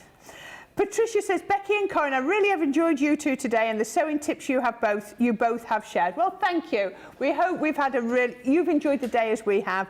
And then Sil Sparkley says, love your top dress, Corrine. At least you can't mistakenly wear it inside out. Don't say that, Silver Sparkly, because I could. Because I was stood here last Saturday and somebody passed a comment saying, is your cardigan on inside out? And I was like, no. Oh, yes, so it is. It's because I get dressed before I put my glasses on. Because you can't get dressed with your glasses. Oh, I'm always doing it. But never not at work. Or unless if I do it not at work, nobody ever points out to me. And I just go the whole day with everything inside out. I don't know. Have you come into work with the wrong shoes on? Like one... No, I've never done that. No, never done that. Because I've not got many shoes that are similar. All my shoes are very, very different, so... I used to work as PA and my boss came in with the wrong shoes and I wouldn't have noticed. So two exactly the same shoes, but one was brown and one was blue. And the only reason I noticed is because we had a fire drill and everyone had to go out and then we had to walk up the stairs and I was walking behind her and I was like, hold on a minute, that's not right. And I said, I'm really sorry, but your shoes... And she was furious with me for mentioning it. And I was like, is it not better for me to tell you now? And she was like, it's embarrassing. I was like, it's not embarrassing for me because I didn't put the wrong shoes on this morning. Yeah. It's like you snuck into her house and laid out her shoes for her, didn't you? Right, dear. now, Becky reckons she's got about 10-15 minutes worth of sewing left. So that's going to time this absolutely perfect. Hopefully. So, details are on the screen. Oh, they're up that way, sorry. Details are on the screen if you want this die set. But while you're having a think about it, let's get back to Becky and see where we're up to. So I had that little break where I had to sort of, I was playing a bit of chicken with my thread, and I sort of won. But now I've just got my thread all working again now. So I'm stitching around the outside as I said I was going to do before. So I want to stitch around all of the sort of long parts of my thread. And I also want to stitch, my bag, and I also want to stitch down this little piece here. So I've done these two long pieces. I want to do this piece over here. So you've not sewed around those cut-out No, bits? not around those little squares. I'm leaving those for a moment because I'm going to put those together slightly differently. And so just stitching around here. And this doesn't matter that the sewing isn't joined up? No. Right. No, you're just finishing, going back and forth at the beginning and end of each piece. And then this one here, when I've marked that, that's the gap that I want to make. I'm just going to stitch from here to here on both sides. But again, you want to make sure that you start and finish, so you go back and forth a couple of times, just to make sure you sort of secure that stitch in place. So in the earlier show, I think somebody said you not go back and forth on your stitches. You don't always have to, depending on where things are. I think it might have been yesterday actually when you're making other bags, because I knew I was going to encompass all of my stitches afterwards with some binding, so I didn't really need to worry too much about it. But here I'm going to make sure I do that because we want to make this bit is going to have a little bit of pressure on it because we're going to be turning the bag out through this little gap here. Now, next thing we want to do is I want to trim these little corners off here, just very slightly. And here. Oh, so you're almost making those dog ears that we talked about on the other day, but not quite. Yeah, I'm not going to worry too much about the ones on the lining. It's the ones here because they're just a little bit, it's just a bit thick when you've got all that wadding. So where we've got that little cut-out triangle, it's a good cut-out square, we want to open that up. And then we're going to get those pieces here. So these are your seams. We want to attach those together. And we're going to stitch across there. And we're going to do the same with all of those four corners. So the corners of the lining and the corners of the outer bag. Yes. And we're just going to do a stitch here. Now, actually, rather than doing 1/4 inch stitch here, I'm going to do a little bit wider. So I'm just going to do about 1/2 an inch, just under 1/2 inch. So I'm going to change my foot again to my ordinary foot because obviously this one was my 1/4 inch seam allowance foot. And I'm going to stitch that together. Shall I give you a laugh, Becky? So Rosalind's just posted, years ago, one of the attorneys that work at our firm came in with one loafer and one tied up shoe. I was like, when you tied one, didn't you automatically want to tie the other? That's ridiculous. That is quite bad, isn't it? Yeah, in our house, Elsie, if you try to put your shoes on, Elsie will pinch them. Really? That's a dog, not a child, by the way. And maybe the dog pinched one and You just by the forgot. time they went and fetched, I don't know. That does seem a bit But yeah, strange. you would notice. You think they'd feel different because a tied-up shoe will feel firmer than a loafer, surely. Yeah. I used to get into trouble. I used to work for my husband, and he's not watching because he never watches. But I got into trouble for having inappropriate footwear at work. Ballet pumps. Inappropriate footwear at work. Becky, you need to be in heels. And yeah. And I could only get away with saying it to me, couldn't he? He couldn't say it to anybody else. And I used to wear crazy, crazy heels. So crazy that when we walked from the car to the office, I used to have to hold on to him because I couldn't walk. They're what I term dinner shoes. They are shoes that get you out of a taxi and take you to your table, maybe take you to the loo, but that's it. Yeah. You're certainly not dancing shoes or walking to work shoes. I used to live in 3-inch heels, and being 5'11", that just made me tower above Yeah. everybody else. I never was in less than 3-inch heels from about being 17 onwards. Always, Wow. always. But then again, I've got a size 8 shoe, which means I've got longer foot, so it didn't feel as bad. You know, if you put a 3-inch heel on and you've only got a size 4 foot. Yeah. That's not Which in America you add on 2 shoe sizes. So for you, my size 8 would be, I think you would call it a 10. Yeah. It's a US 10, so it's big. It's big, but you Yeah. are tall, like you say. If I had small feet, I'm I'd fall short and over. rotund, so I look like Miss Piggy wearing high-heeled shoes. No, you don't. And one day I'd taken my shoes. I wasn't supposed to be working. I don't think I'd taken my shoes to be resold, and I couldn't find any shoes to wear apart from my tap shoes. So that's what I wore to work. And people were like, "What is that funny noise?" I was like, "I don't know." Talking around. So now I'm doing exactly the same as I did with the outer piece of fabric, but I'm doing this with the lining. So I'm just joining up those seams, and then I'm sewing across that edge to close that little block off. And I am just trimming it with my pinking shears to make it nice and neat. Yeah.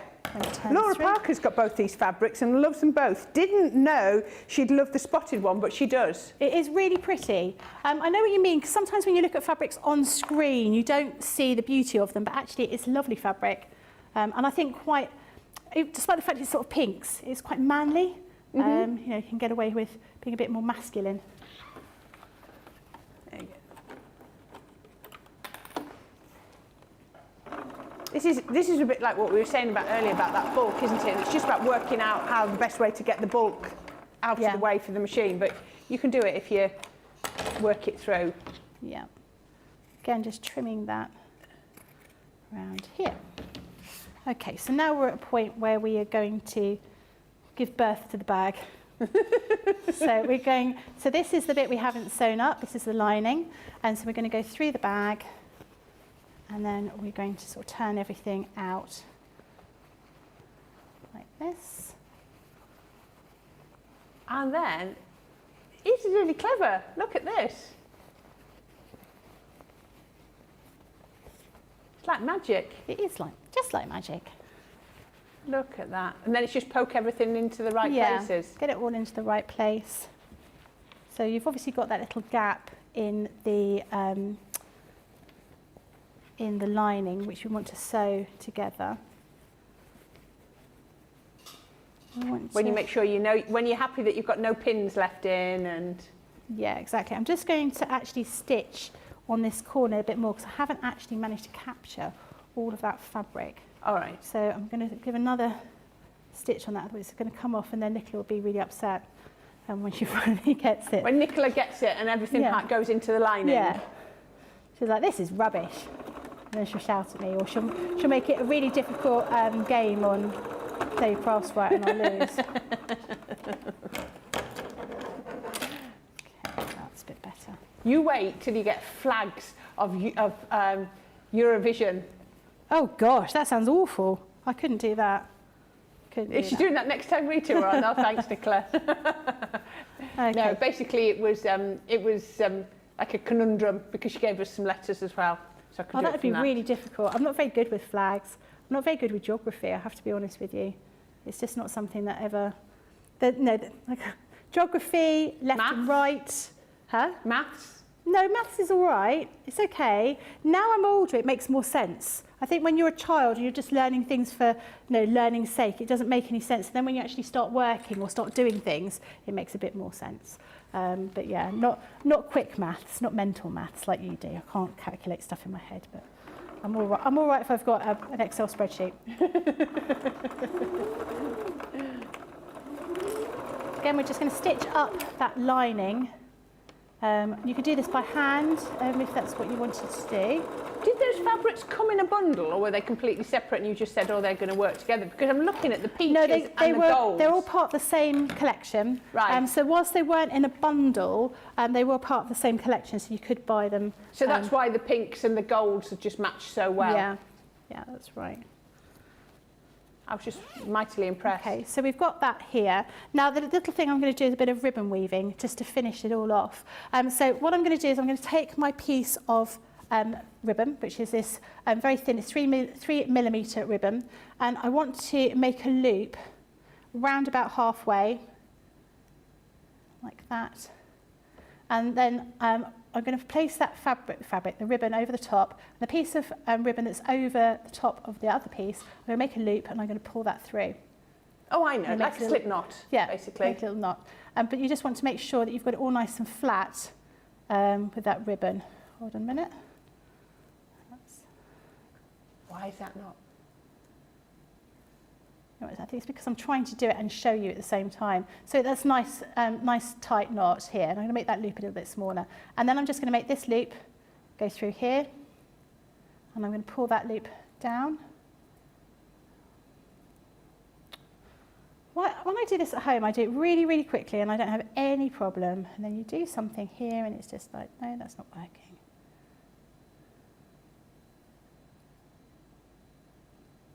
Right, little loop. Starting again, so I'm going to thread that through here, like that, and then pull that loop down and just sort of make sure everything's nice and tight and smooth. And you're almost sort of like plaiting the ribbon together. You do another loop, pull it down. So it's going to give the Pull it effect through. like It looks, bobbin crochet almost. it looks a little bit like a French plait when you put it together. So How clever is this? I have never seen this technique before. So all you're doing is just loops, and you're threading those loops inside other loops. I'm going to have a try create on this. this.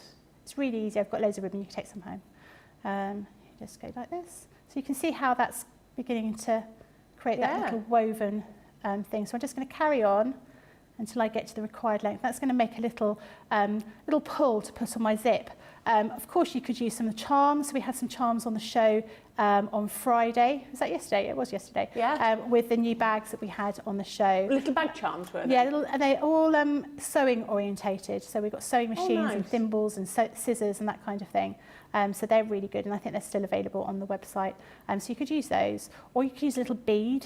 You can all use them for all sorts of different decorations. I'm using this really fine ribbon because I think it works really well. But if I manage to find it, I've got one that I've made with a thicker grosgrain ribbon, and I did sort of stitch a couple of bit of sparkle on there to make a different sort of size pull. So that is an option for you. So a couple more, I think. I just think this on is so here. clever. I have never seen this done before. Like that. Okay, and then I think we'll just do one more. So this last one, I'm not going to make a loop, I'm just going to put the whole thing through, and then I'll pull that tight. So if you pulled that tight, you're going to show us now. I know, don't know why I'm asking the question. How are you going to put it? Oh, so you've got two ribbons at the end. Yeah, so you've basically looped that How over. clever is And then that? all I'm going to do, so you could use, this is where you could use your glue, your hot glue if you wanted to use it, but I think actually I don't need to worry about that. I'm just going to cut that to a point, so I'm going to thread that through the little hole in there. I'm going to tie a knot here, like so. and then do a really, really teeny tiny bow on here to finish it off. I'm impressed by your little tiny bow. That is impressive. I haven't done it yet. Teeny tiny bow. Oh, we've got last few comments. We've got Rosin saying, I put a strip lighter on my machine. It makes such a difference when sewing. Well, that's a good idea, isn't it? Michelle says, I'm patiently waiting for these bags to arrive. It will be nice to have this sew along to refer to should I hit a bump along the road. Laura says, Becky, really enjoyed your take on paper craft yesterday. Going to copy your ideas. Oh, thank you. And Michelle says, so, when is the next sewing craft along? I have my calendar ready. We shall have to ask in the office. Yeah, when it happens, who knows? We will see what we can do, I think is the plan. So you can see you've just got that little finished off ring pull, really, really quick to do, little zip pull there.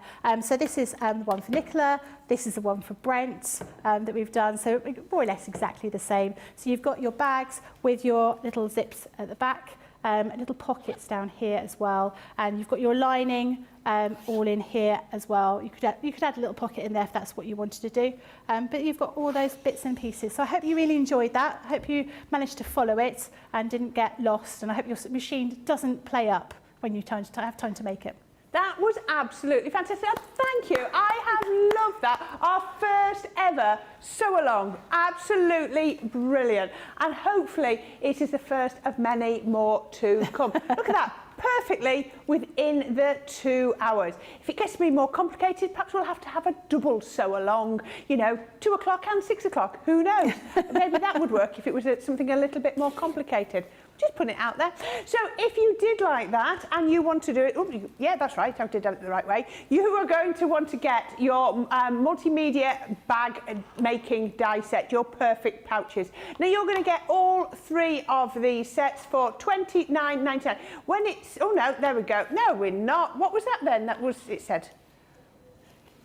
Ah, that was the individual ones. Right, now that just shows you, if they were $29.99 each, that then demonstrates the value for this one, especially if you're platinum. For £4 more, £33.58, you're going to get all 3 sets. I mean, well, if you're thinking of buying one, buy 3, and you're more likely to be getting closer to your free postage as well. So that sounds even better to me. $41.98 or $48.93. Look at the platinum price down there. Absolutely brilliant. £33.58 or $39.14. Now this will give you 9 different bags, well, 3 bags in 3 different sizes for each one, so 9 different bags. So you're going to get all of the dies that you need for all of those should you want to make them. So I hope you've enjoyed this. We have had an absolute blast. It's been lovely to have you along.